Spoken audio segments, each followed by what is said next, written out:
Hello and welcome to today's program. I'm Dwight Cromie, your host. Today I'm talking with Vikita Poindexter of the Poindexter Consulting Group.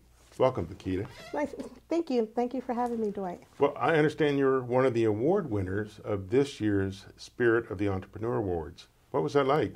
It was absolutely amazing to be able to, number one, it was just an honor to be nominated. And so to actually be nominated, make it to the finalists, and win the award, it was just phenomenal. Well, beyond the award, what motivated you to start your own business, especially as a female? Well, most everyone knows my testimony and my story, so to speak. You know, I have two beautiful children. Well, they're not kids anymore. But my son was born with a lot of medical challenges and wasn't expected to live to be 10. And so at the time I was doing human resources from an executive level in corporate America. And with Kerry being in and out of the hospital so much, I had to make a decision because I needed to be by his bedside. And so I talked to my vice president of legal at the company that I was working with at the time, and he said, have you ever thought about starting your own business? And it was always in the back of my mind that that's something that I wanted to do. But like everybody else, fear, you know, can I do it? Can I really step out on my own? Because there's a difference when you got a guaranteed paycheck every 2 weeks, you got, you know, a 401k, you got health insurance, you got supplemental insurances. And when you jump out there on your own, you don't have that. And so he said, why don't you just stay here? I'll help you get your business started and find my replacement, and then make sure you come back and do all of my investigations and things like that. And so that's kind of how I started my business. It allowed me to be able to still be a mom, which was my number one job, still provide for my family, and that's how I launched my company. Well, can you tell me, consulting is a very, very competitive field. It is. What makes your consulting group unique or different than, say, someone else's? Well, first of all, I took my passion and what I knew. Okay, and which is what started my business. So I do human resource consulting. And so I specialize with business owners who may not have that HR support. So we'll come in and we will evaluate the business. Sometimes we restructure the entire business. We will look at their policies, their procedures, their corporate structure, and then we are the HR department. We just don't have an office on site. So then we'll put together their policies, their procedures, their employee handbook. We set up their workers' compensation insurance. We manage all of the claims. We don't do payroll, so I have, you know, great payroll partners. But we handle all of their legal issues, mediations, arbitrations, things like that. So I think what separates us from everyone else that does HR consulting, because I'll tell you, when I started my business almost 20 years ago, I was the only one that was doing it. So it was phenomenal. Now we have others that are doing it, and I think it's great because human resources is one component that business owners neglect, which is the one that can cost them severe liability. So what separates us is we really come in and we really evaluate it, and we put systems in place, because my job is to make sure business owners stay in business.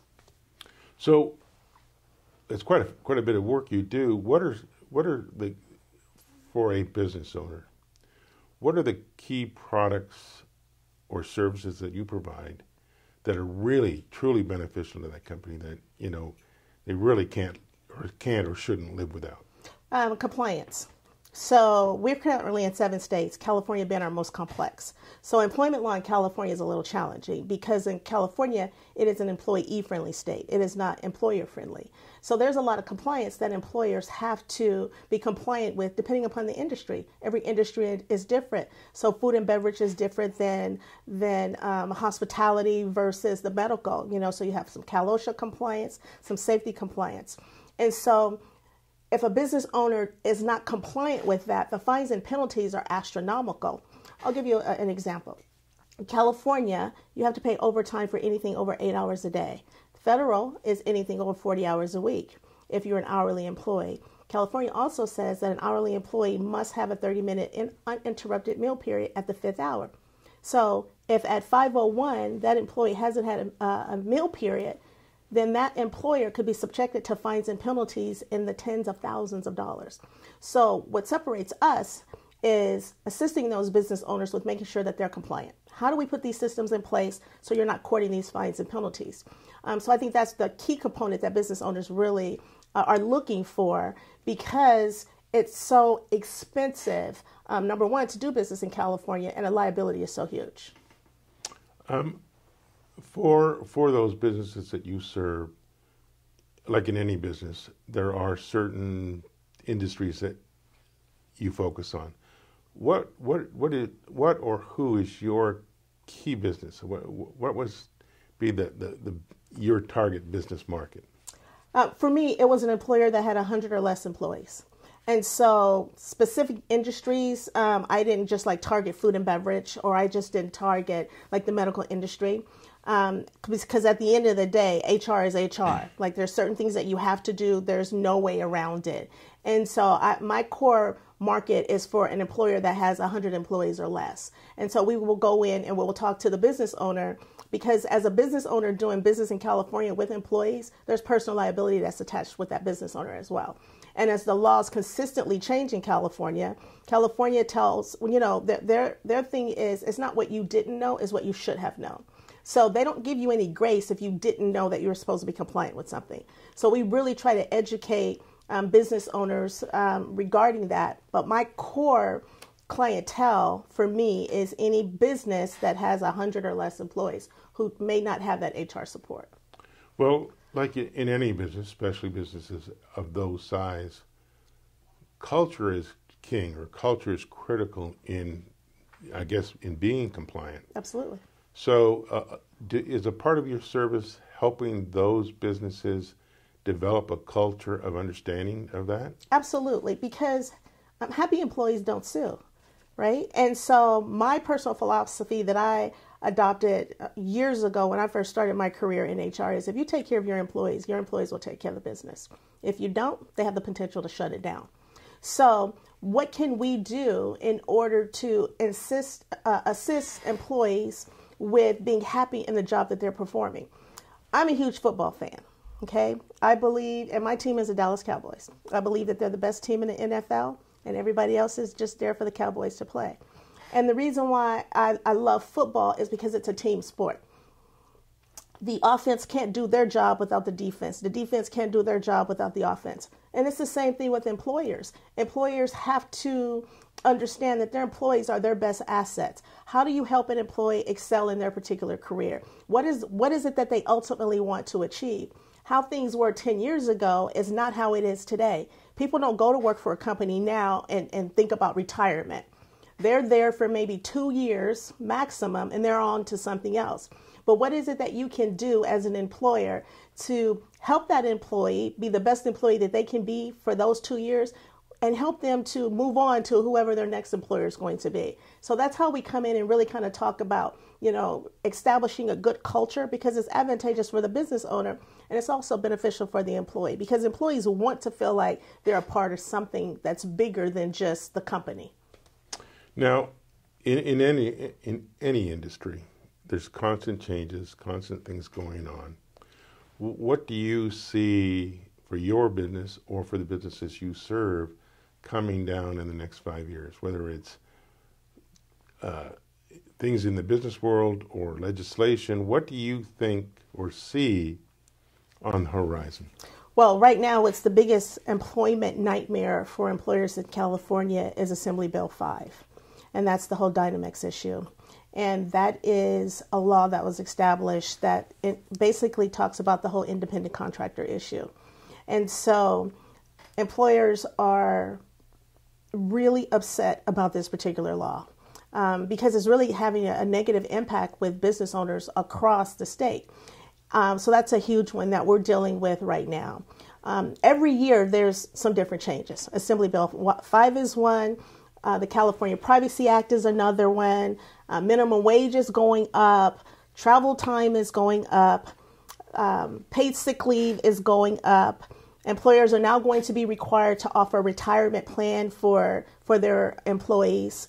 And so the law kind of changes in California in January and July. So the first of the year, there's a lot of changes that are coming down the pipeline. But I think Assembly Bill 5 is the big one that we're tackling right now. Now that affects both employers and employees. For those who want to be independent contractors, as well as the companies who hire them, correct? That's correct. So that's really affecting both of them. Right. And so the ones that want to be independent contractors are just as livid as employers. So there's this whole campaign coalition that was started that says, I am independent. And so those individuals that wanted to continue to be independent contractors are really lobbying against this this bill so they can stay independent. I'll tell you, there's been some carve-outs in this particular bill that's helped, but not like we want it to be. You know, there's some additional lawsuits that have been filed in order to make some changes. So, for example, truck drivers. Truck drivers are typically independent contractors. And so it had an impact on those guys as well. And so what has happened now is a lawsuit has been filed against this bill in order to keep truck drivers independent. Hairstylists, that was a big one. Yeah. And so they've got an exemption. Believe it or not, they tried to say that HR professionals needed to be employees. And, you know, I didn't take that very lightly. I was like, no, we are not employees. In general, yeah. Consultants in general.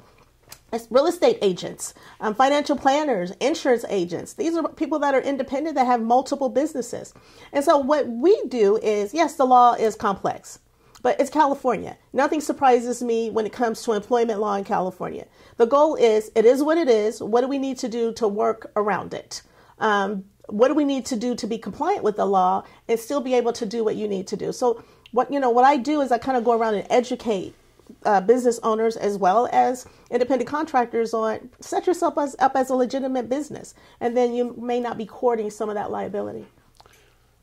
Going a little bit off the topic, sure. Talking to you about you as a female business owner, what were some of the challenges that you personally saw or faced in starting your own business and moving forward, and how did you overcome those challenges? Can you give me a couple? Sure. So, unfortunately, women, we've had to take the back seat to quite a few things, whether it's sitting on corporate boards, whether it's starting our own businesses, whether it's financing. It's always been a bit challenging for women in general. For me, I had such a special niche market when it came to HR because everybody needed to be compliant. I think the problem for me was just kind of reaching my core clientele, trying to find my niche. How do I get in the door initially? And so I just began just to network like crazy. That was my thing. But time, because you can't be 100 different places at one time. Time was an issue for me, and really trying to get business owners to understand the complexities that they were dealing with. So I think for me, that was the biggest challenge, and trying to overcome that. But other than that, I will say I've been pretty blessed. Because I think I use what God has given me already as a benefit. So when I go to a business and I'm talking about sexual harassment, I'm talking about discrimination, I'm talking about wrongful termination, most women have encountered that, especially right. Most women of color. Okay. I don't know a woman that hasn't been sexually harassed in the workplace. I don't know a woman that hasn't been discriminated against. And so I think for me, what's been beneficial in my business is when I go in and I sit down and have a conversation with a business owner, who better can help you navigate through some of those issues than somebody as myself. So that's always been a benefit for me. So I really haven't had a lot of struggles. I think time management initially was extremely challenging because I would be sitting in ICU with my son trying to manage a business as well. So I think for me, that may have been the biggest adversity that I needed to overcome. And can you tell me how supportive are you? Now, I understand that you're currently the president of the Inland Empire National Association of Business or Women Business Owners. Other than that role, or that role as well, how are you supporting other women business owners? I believe in giving back. That's what I was taught growing up as a kid. Being the only child of a woman who was extremely educated. My mother had her PhD in education. She was an entrepreneur. She was a leader. She believed in giving back. So that was instilled in me. And for me, it is, there's this analogy that we always see where there's a bunch of people on a cliff and somebody is pulling them up. I think we have a responsibility and an obligation to bring that next person up. I'm a firm believer that the work we do today builds a better tomorrow. I can't do it all on my own. So what can I do to inspire another woman business owner, another female, a young lady, in order to excel or propel or take that leap of faith to do what it is that they know that's burning inside of them to do? How do you take your passion and turn it into a profit? And we all have that. We just don't know how to do it. Initially, I didn't know how to do it. And I had people that helped me. So it's my responsibility to help that next person. For our audience, can you give me a brief description of what the association is and what the goals of the association is? Sure. So as you indicated, I'm the president of the Inland Empire chapter. So our chapter encompasses both Riverside and San Bernardino counties. I'm also president-elect for NABO, California. And so the National Association of Women Business Owners is the only premier organization for women that deals with an advocacy. We're not a networking group, but I do say we do that good old girl networking. Because typically if there's somebody that I need for a particular client, whether it's a broker, payroll specialist, or something like that, I'm going to look at my NABO bank, so to speak, my NABO sisterhood is what we call it, and see if there's a woman business owner that we can use. And so we really advocate on behalf of women business owners. So I'm not sure if you're familiar with HR 5050. That was a law that was passed where a woman couldn't get a loan without a male counterpart, a business loan. And so a lady had to literally have her 17-year-old son sign on the business loan, not that he had credit, not that he was established, but because he was a man, in order to get a business loan. So in a brief synopsis, NABO is an organization where if there's not a seat at the table, we go create one. We were responsible for, NABO California was responsible for writing SB 826 that said women need to be on corporate boards. So we really are a sisterhood. We propel women into economic, social spheres. We really advocate on behalf of women business owners from a public policy perspective. In June, we stormed the Capitol in Washington, D.C. There's nothing like having thousands of women business owners at the White House, really talking to our elected officials about laws that are impacting women business owners. From a California perspective, in April, we do the same thing in Sacramento. And so NABO is a great way for women to really be able to come and be their true authentic self. Whatever areas that you're struggling in, whatever areas that you need growth, we're a one-stop shop. Whatever you need is right there within that NABO organization. And that ranges from the small 1 or 2 employee women business owned shop, like a coffee shop or